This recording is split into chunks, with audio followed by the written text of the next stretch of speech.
Enggak mau nengok kamera. Jujur malu aku. Siapa kemarin? Aku panas loh, gampang keringat. Sama, tidak apa-apa. Iya kayak mana? Sebentar. Ih, berisik cok kalau ada kipas. Kipas rumah udah ada lagi ya? Oke. Aduh tuh Pakai lah, bawa sini. berisik tapi kita. Tuh. Waalaikumsalam. Berisik tapi ya. Ya daripada panas dia. Banyak nonton udah weh. Siapa nama akunnya kemarin? Cil. 6. Sila. 6 apa itu? Bawa besi panas. Dengar tapi. Oh ini apa sih udah mulai? Tolong dinotif dulu, Bang. Tolong dinotif dulu. Udah ada jalan. Maksudnya gimana nih? Swipe.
Lalu, jangan gitu.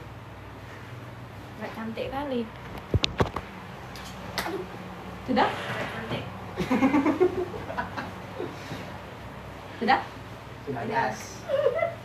Hai teman-teman, selamat malam. Pada malam hari ini kami akan membahas podcast mengenai hukum dalam kehidupan. Benar sekali. Saat ini saya sedang bersama rekan-rekan saya, yaitu ada CO host. Saya berperan sebagai host bernama Lasma Roka, dan sebelah Perkenalkan, saya nama saya Muhammad Munandar, dan kita di sini kedatangan narasumber yang sangat-sangatlah bagus. Boleh diperkenalkan kakak?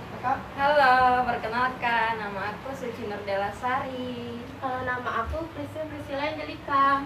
Emang panjang. Oke, di sini kita akan menjelaskan sedikit tentang kasus yang kita bahas. yaitu mengenai minyak ilegal. Jadi gini guys ceritanya. Ada orang yang mengambil minyak secara ilegal alias nggak punya izin nih. Terus minyak itu dijual ke orang lain. Mereka udah deal harga, udah transaksi. Pokoknya kayak jualan biasa deh.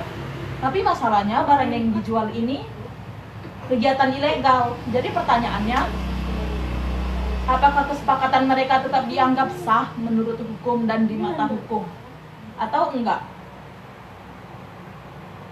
Jadi kalau menurut kalian nih narasumber nih, menjelaskan dong sedikit apa itu yang akan kalian sampaikan. Di sini kan banyaknya ada orang-orang yang menonton belum tahu apa yang kita sampaikan di sini. Dela, coba nih jelasin dulu dong kasusnya, biar pendengar nih nggak bingung. Ya, jangan bertanya-tanya apa itu. Oke. Secara teori ya, terdapat hubungan perikatan karena adanya kesepakatan antara kedua belah pihak penjual perjanjian menyalahgunakan minyak sedangkan pembeli berjanji membayar sejumlah uang. Nah, untuk materi kita itu kasus ini berawalnya dari adanya aktivitas pengeboran minyak tanpa izin. Bisa dibilang juga sih kayak tambang ilegal gitu. Nah, di beberapa wilayah Jambi ini minyak yang dihasilkan pengeborannya ini tuh kemudian tuh dijual belikan kepada pengepul atau pembeli minyak ya tanpa suatu kesepakatan gitu. Jadi jatuhnya kayak legal sih. Legal ya? Anggapan legal itu gimana? Soalnya kan ini kan pengeboran minyak ilegal dan dijual belikan. Itu jual belinya kan sudah pasti sah. Apakah pengeboran itu sah atau enggak? Pengeboran, maksudnya pengeboran minyak itu sah pada? Iya, soalnya kan tadi kan dijelaskan sedikit sama narasumbernya kita nih, Kak Ella. Dia kan menjelaskan jual belinya dengan sah. Apakah pengeboran itu sah? Sah-sah aja kalau misalnya diketahui oleh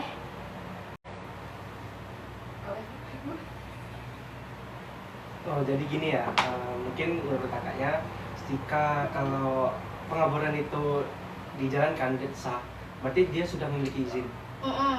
Kalau jika tidak ada izin, apa sanksinya? Sanksinya itu terkena pidana sih, karena kan itu termasuk tambang ilegal ya. tidak sah. Dan juga kan tidak ada Christine, aku boleh nanya nggak? boleh. Kenapa bisa? Emangnya yang salah itu di bagian mana gitu? Yang jadi masalah tuh barang yang dijual, minyaknya tuh kan berasal dari kegiatan ilegal. Jadi walaupun udah deal dan transaksinya berjalan lancar, tapi kan tetap ada syarat hukum yang nggak terpenuhi. Oh, berarti kalau misalnya kayak gitu, nanti bakalan berkelanjutan gitu ya kasusnya. Betul. Coba bayangin aja deh, masa orang bisa bikin perjanjian jual beli barang hasil kejahatan terus dianggap sah? Kan nggak masuk akal juga nggak sih? Benar. Berarti kesepakatannya nggak diakui secara hukum dong? Kurang lebih begitu, karena kan dalam hukum istilahnya batal demi hukum, jadi dianggap nggak pernah ada dari awal. Oke. Ada lagi tambahannya atau mau menjelaskan apa lagi gitu kayak biar orang ini tahu gitu lah.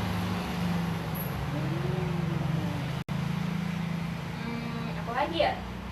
Mungkin ada pertanyaan-pertanyaan lain dari luar sana atau gimana gitu. Kayaknya sejauh ini nggak ada kok komen yang panjang.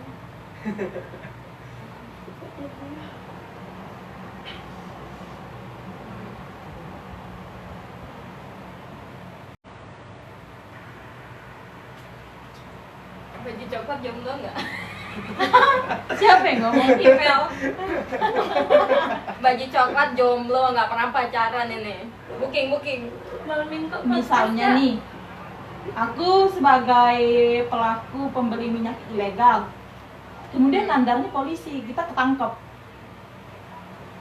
Jadi gimana tuh kalau udah ketangkep polisi?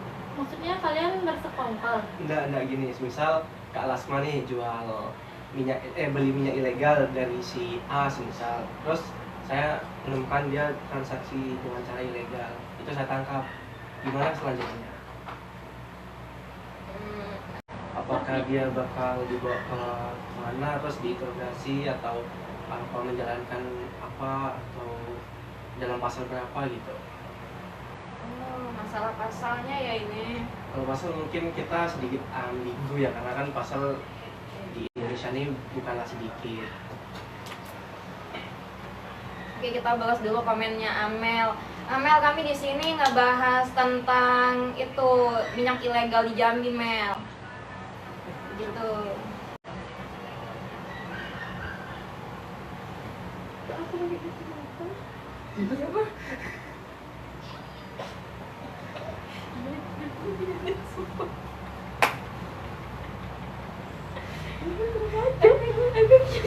efeknya di sini langsung ambil pakai kacamata. Mama, ada mamaku gabung. Iya kan? Halo tante, wah semua jadi artis. Berikut tuh sih ini semuanya. Kritik. Nah, ada yang nanya nih, menurut kalian pandangan terkait kasus ini gimana ya Bu Lisa? Nah, benar. Kalau menurut aku ya pandangan dari kasus ini tuh cukup licik sih sebenarnya. Karena kan kayak kebanyakan yang di Jambi nih ya, kasus-kasus kayak gitu tuh pada dibiarin polisi. Mungkin salah satunya oknum polisi yang punya. Jadi menurut aku tuh harus aparat tuh evaluasi sih. Kayak harus jangan mau terima duit ini dikit-dikit duit gitu. Harus ya sesuai slogan dia lah, mengayomi masyarakat. Iya, tapi emang rata-rata yang punya tambang-tambang ilegal kayak gitu emang orang-orang petinggi ya, jadi agak-agak susah juga. Sebenarnya ya gimana Kak Asma? Teman-teman yang menonton dari media sosial, apakah ada pertanyaan yang ingin disampaikan terkait podcast kami? Kami di sini membahas mengenai podcast apa tadi? Minyak ilegal. Ya, jual beli minyak ilegal. Mungkin kalian semua mau bertanya apa itu kayak gimananya gitu. Ini kami membahas mengenai hukum perikatan. Kami mengambil kasus dari minyak ilegal. Jika teman-teman ada yang ingin bertanya dari media sosial, dipersilakan.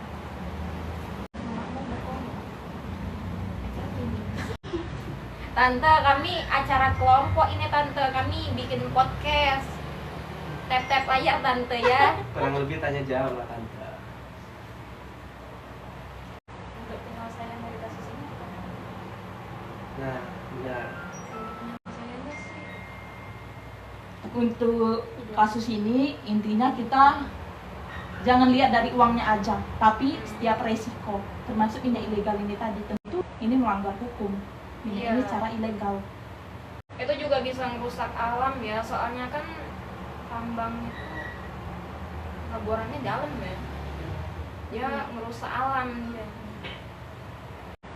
Emang sumber dayanya tuh melimpah, tapi kalau banyak yang ilegal dan dilakukan setiap hari, bahkan merusak alam.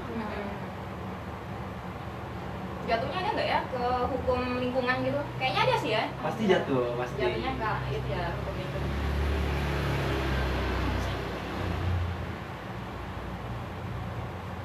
Bukan. Ada solusi nggak supaya minyak ilegal bisa dilegalkan? Sayang tuh sumber daya alam disia-siakan.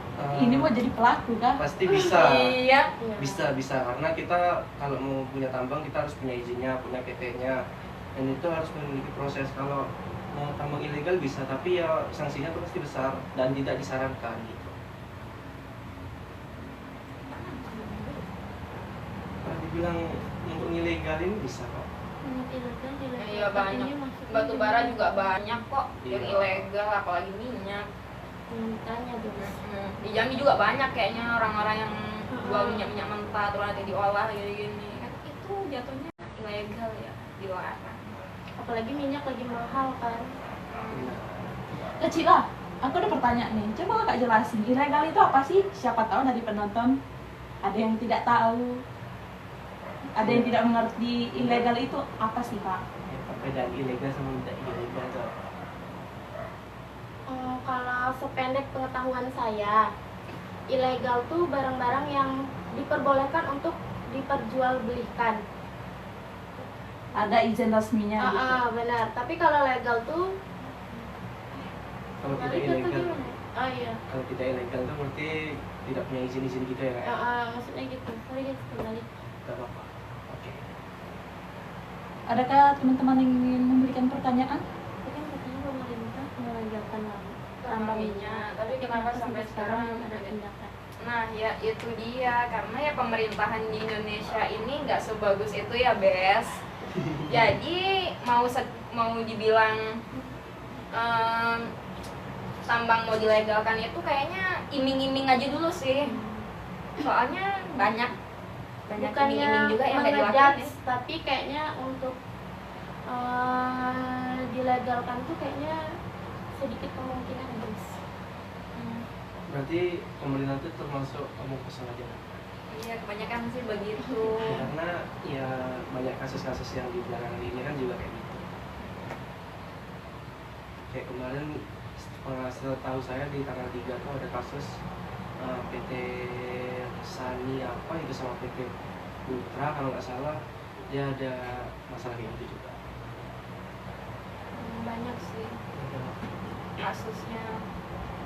Apalagi yang paling serem itu kan kayak tambang-tambang batu bara tuh, mobil-mobil batu bara Ya. yang lewatin Unja tuh Nah kan. iya. Itu kan juga belum ada tindakan ya wes sekarang dari pemerintah, apalagi si tambang minyak ini.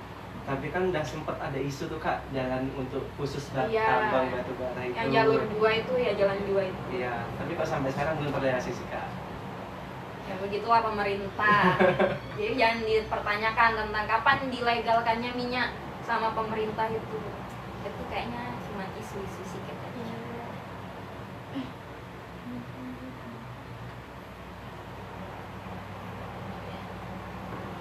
Kak gimana? Sebenarnya sekarang tambang diperbolehkan kak, asalkan jualnya ke pihak Pertamina, itu legal kan?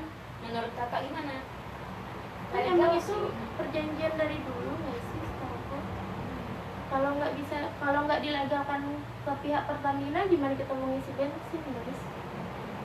Tapi kalau menurut pandangan aku ya, yang jual-jual minyak ilegal, yang minyak mentah ke Pertamina tuh sebenarnya nggak boleh. Karena dia belum tentu punya izin loh gitu. Dan sebenarnya juga salah Pertamina kalau dia menerima. Tapi kan dia PT besar nggak sih Pertamina?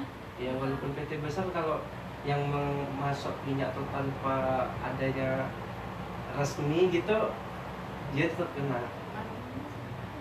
Banyak terus. Kenapa koruptor lebih diberi keringanan hukum dibanding maling? Kenapa koruptor lebih diberi Koruptor itu banyak duitnya. hukuman dibanding maling? Di Indonesia itu semua hukuman tuh bisa diduitin. Benar. Maling punya duit nggak? Punya aja. Jangan marah kak. Dia aja maling. Butuh duit. Tentunya dari Coba duit. tengok DPR, duduk santai, duit banyak. Iya. Kalau koruptor mah banyak duitnya, sogok-sogok gitu, jaksa, hakim, segala macam disogok. Nah, Itu permainan orang hukum kayak gitu. Kami Enggak ya. kami tidak. Itu hanya oknum ya guys, tidak semua. Ya tidak semua, tapi hanya oknum. Iya. Bukan oknum. salah di hukumnya, tapi salah di Oknumnya oknumnya. beberapa sih. Ini kan kasus minyak ilegal di Jambi, terus proses hukumnya gimana? Gimana sih? Proses hukumnya Kalau menurut saya ya, proses hukumnya itu dia pasti akan melakukan penyelidikan dulu, kayak yang kita pelajari sebelumnya. Kalau setahu saya itu penyelidikan ada beberapa tahap lainnya. Boleh dijelaskan teman-teman? siapa? Hmm. Agak uhab ini. Tidak membela pemerintah. Maksudnya kenapa? Siapa yang komentar itu? Bebekku, bes. Astagfirullahaladzim.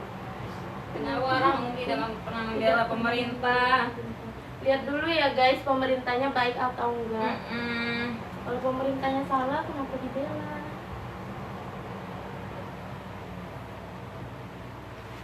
Siapa yang mau Anda dibahas? Bahil. Bahkan lagi on fire. MBG. Nah itu MBG itu, Mas, Valen. MBG itu kan kemarin dapat isu nggak sih kalian, kayak satu hari itu atau 1 miliar? Gimana tanggapannya? Walaupun ini agak melenceng ya dari topik kita gitu. Iya, kita mah nyambung-nyambung topik aja, kita mah ngalur ya. Tapi Em, masih ada kaitannya sih ke MBG dengan hukum perikatan, karena tadinya sudah ada perjanjian Perjanjian. yang sama, tapi endingnya fakta yang terjadi di lapangan MBG ini dananya nggak tahu Bocor. dianurin kemana, nggak sesuai dengan konsumsi yang diberikan kepada siswa-siswa di pelosok di daerah-daerah terpencil, bahkan belum masuk di beberapa daerah MBG ini. menurut tuh kayak MBG tuh kayaknya nggak efektif ya. Benar. Yang seharusnya diberikan makanan yang bergizi terus tuh berkualitas. Ini nih rata-rata kayaknya MBG pada nggak berkualitas ya, kayak banyak yang kena banyak yang kena racun. racun, bahkan banyak banget ya. Bukannya menjudge ya guys, tapi kan kita sebagai masyarakat Indonesia kan boleh dong memberikan kritik atau saran untuk pemerintah. Jadi jangan salah paham. Tadi siapa sih yang nanya apa itu? Kayak mana sih proses kelanjutannya waktu Oh, Amel. Amel. Hmm. Nah, teman-teman, di sini saya sebagai host akan menjawab alur prosesnya ketika seseorang melakukan pembelian minyak ilegal. yang tertangkap gitu misalnya? Yang pertama yaitu penangkapan atau pengamanan nih oleh aparat terkait, polisi, SDM atau instansi terkait. Mereka yang berhak menangkap pelaku. Kemudian penyitaan barang bukti, penyidikan, pelimpahan ke kejaksaan. Jadi kasus ini setelah diselidiki akan diserahkan kepada jaksa Nah, dan melakukan persidangan di pengadilan. Lalu yang terakhir yaitu putusan hakim. Hakim yang akan menentukan hukuman terhadap pelaku minyak ilegal. ya, jadi kayak gitu tuh kita harus mencari barang-barang bukti dulu, kayak alat pengeborannya, anggota-anggotanya atau gimana, atau kayak gitu menambang di daerah mana, kita harus cari orang itu sampai ke dalam-dalam. Lalu kita melakukan penyelidikan. Lalu semisal kalau ditangkap, kita harus menyerahkan ke hukum, kayak ke anggota kepolisian menangkap, lalu beberapa aparat kita menyelidiki, dan nanti tujuan terakhirnya ke hakim. Gitulah kurang lebih. Iya, betul. Terus nih kan nggak langsung kejaksaan dong kan, ada alurnya melalui kepolisian. Nah iya emang harus di tahap awal itu adanya penyidikan gitu, makanya melalui kepolisian. Jadinya nggak langsung ke yang paling atas. Iya. Kan banyak guys Iya. prosesnya. Nah, untuk teman-teman, mungkin di sini kan yang nonton kan dari berbagai kalangan. Kami akan memberikan sedikit penjelasan yaitu mengenai perbedaan penyelidikan dan penyidikan. Jadi untuk kasus tadi yang pertama, yang sebelum dilakukannya penyidikan yaitu adalah penyelidikan. Penyelidikan di sini yaitu menangkap siapa pelakunya, kapan nih beroperasinya, siapa yang membeli minyaknya, kemudian pihak lain mana yang terkait. Perbedaannya dengan penyidikan yaitu kalau penyidikan ini memeriksa pelaku, kemudian memanggil saksi-saksi dan mengumpulkan barang bukti untuk diperiksa serta berkas perkara dibuat. Mungkin ada teman-teman yang ingin menambahkan pertanyaan lagi? Atau masih mau bertanya tentang ini tapi belum ngerti gitu, bisa kami jelasin lagi.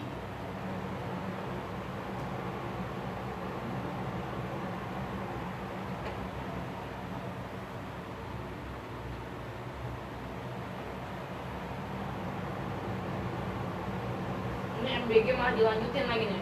Kami Kami ini temanya bukan MBG, Beb. Tapi tidak apa-apa kalau mau Iya, dibahas. nggak apa-apa. Apa Karena tadi kan kami main cek ke MBG ya. Eh, Nggak apa-apa, Beb. Bacain Kak komennya.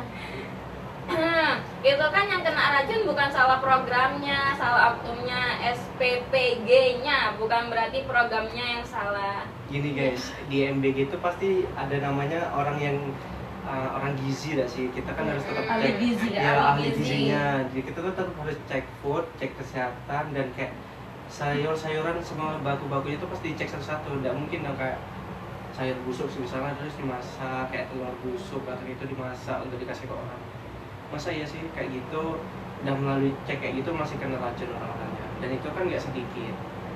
Untuk kriteria MBG sendiri, makanan bergizi gratis itu sudah pasti di dalam takaran makanan itu ada protein, karbonnya, seratnya. Harusnya seperti itu teman-teman. Harusnya kalau diteliti dengan baik itu tidak bakal adanya orang kena racun. Banyak loh kan kasusnya yang kena racun itu. Anak-anak kasihan tuh masuk rumah sakit.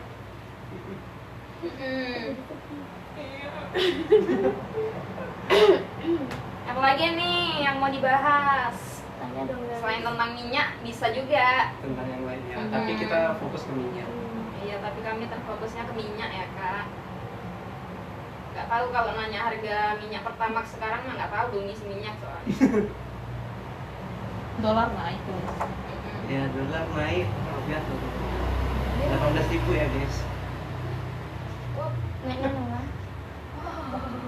Mana 17 masih berapa ya? 17.900 sekarang 18.931 nggak salah. Tapi kalian lihat berita gak sih karena menurunnya rupiah ini tadi ke 18.000.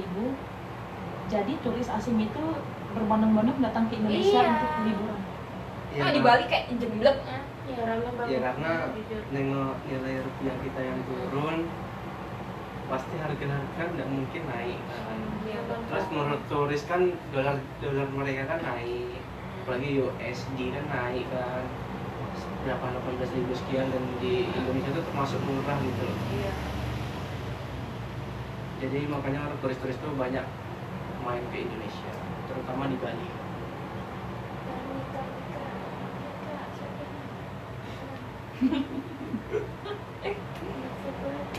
Erni.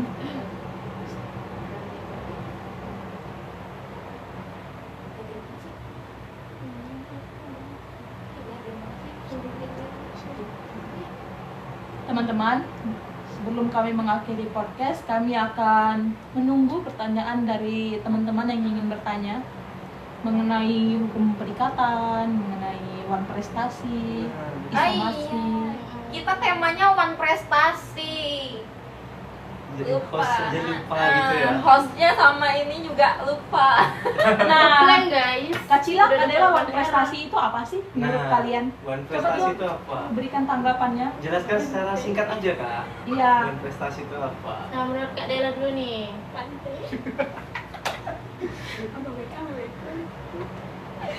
One prestasi itu adalah apa kak semua? Wan prestasi itu wan Oke, prestasi guys. itu ketika Munandar buat perjanjian nih ke aku, Suatu perikatan tapi gitu ya. Munandar gagal nepatinnya. Ingkar jatuhnya guys. Iya. Kelalaian. Kayak Misal kalian udah mau dijanjiin nikah nih, tapi gak jadi. Iya. Terus malah yang janji nikah tuh nikah sama orang lain. Itu Aduh. namanya one prestasi guys. itu nyesek ya sih. Siapa itu? Tapi ini bukan soal nikah aja ya Iya. teman-teman, soal kasus lain. Itu pengertian yang gampangnya aja guys. Tapi tau gak sih kalian kasus yang di Tebo itu? Yang mana nih? sama Tebo atau di mana ya? Oh, yang sama di Merangin tuh orang- ya? Oh iya di Merangin. Yang sama orang Malaysia. Itu menurut kalian Sialan termasuk itu. one prestasi atau enggak? Menurut aku ya itu termasuk one prestasi sih, walaupun kesalahan sebenarnya tidak one prestasi banget, tapi menurut kami one prestasi. Karena kayak Termasuk mengingkari ya. janji sih ya, yang influencer yang dari Malaysia nih, dia mengingkari janji dan membesarkan biaya 2 kali lipat setahu aku. Itu lebih ke arah penipuan ya? Ya benar. Tapi kalau nipu kayak jahat banget ya. Banyak tahu duit gitu. Ya dan itu kan sedikit. Berapa sih 200 atau 300 juta gitu. Perkiraan sih Iya. itu. Iya. Ya gimana guys, butuh uang. Tunggu aku masih bingung nih guys. Jadi kasus Mela termasuk prestasi ya. Enggak. Kasus mana nih? Yang ini apa tadi? Enggak masuk. Termasuk Termasuk dong. dong. Kan Iya. harusnya termasuk. Dari hak ke hak. Perjanjian jual beli ilegal. Tapi kan one prestasi itu kelalaian dan ingkar janji guys. Bukan Mereka melakukan kesepakatan, tapi di mata hukum itu nggak sah kesepakatannya. Jadi itu masih disebut wan prestasi. PMH, Apa itu kak? perbuatan melawan hukum.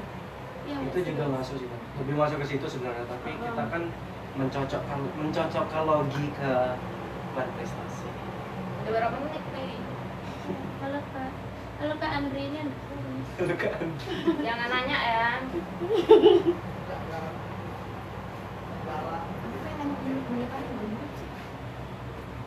Geser.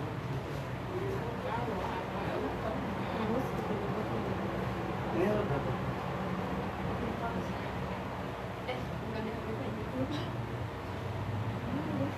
Kalau mau ngasih pertanyaan, give dulu ya. paus. Kami sekalian nyari nafkah. Jadi apakah kayak semuanya? Jadi aku lupa ngomong apa. Sebelum guys kalau udah Gitu. kalau di depan kamera. Dewi, nanya Wi. Wi ya. Wih, Kak Andri ini rajin nyukain live. Tek layar.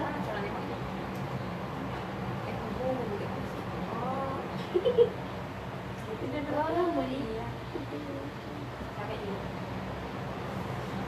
Manis cok. Kasar waktu. Coba jangan ke depan. Coba tengok lagi tonton dulu. Gimana? Nah, teman-teman, sebelum kita menutup, kami memberikan satu kesimpulan. Intinya, kalau minyak diambil dan dijual lewat jalur ilegal, itu bukan cuma soal jual beli biasa. Ada kerugian bagi negara dan sistem pengelolaan migas yang resmi. Makanya pemerintah dan Pertamina berkepentingan untuk memberantas praktik seperti ini. Nah, itu tadi kesimpulan dari podcast kami malam ini.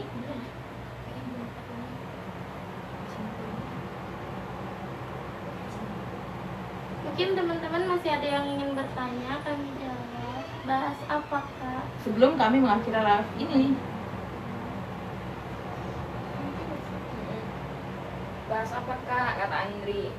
Kami bahas Membahas tambang Tambang minyak minyak ilegal ilegal. yang ada di Jambi. Yang tahu diam. Yang diam tahu. Dewi, komen Wi, tap like.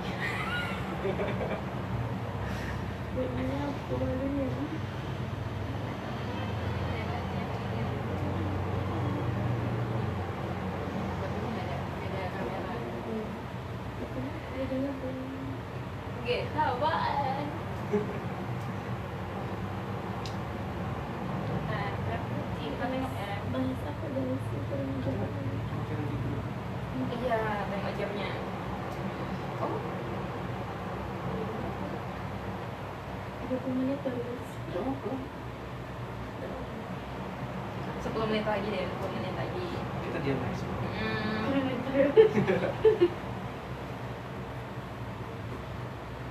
Berarti bisa disimpulkan tuh tambang minyak tuh, apalagi kan tadi kan ada juga sedikit yang tambang minyak ilegal itu menjual ke Pertamina. Berarti itu secara tidak sah Pertamina memainkan juga dong, memainkan hukum juga. Kan tadi di kesimpulan yang kita dapat dari Kak Lasma tadi, itu kan Pertamina tidak harus memberantaskan, tidak boleh berarti tidak boleh menerima dong. Berarti kalau menerima dia melanggar hukumnya, gimana berkarya? Iya, kayak ngomongnya belum ya. Udah lemes. Aduh, kayak mana ya? Pulpa telat banget ngomongnya. Saya udah bentar lagi loh, Pak. teman-teman, kita akhiri live ini. Saya sebagai host Lasma Roha izin pamit mundur diri, sampai jumpa di lain waktu. Dan Saya Munandar. Saya Dewa. sebagai narasumber, dan Saya Christine. sampai jumpa kembali. Bye. See you, guys. Mohon maaf jika ada salah guys. Kami garing soalnya kami emang Ngeblank guys Konten. depan kamera. Tidak, dan mati. Iya. ini agak lama karena kami unjur-unjuran sampai matiin live-nya. Iya.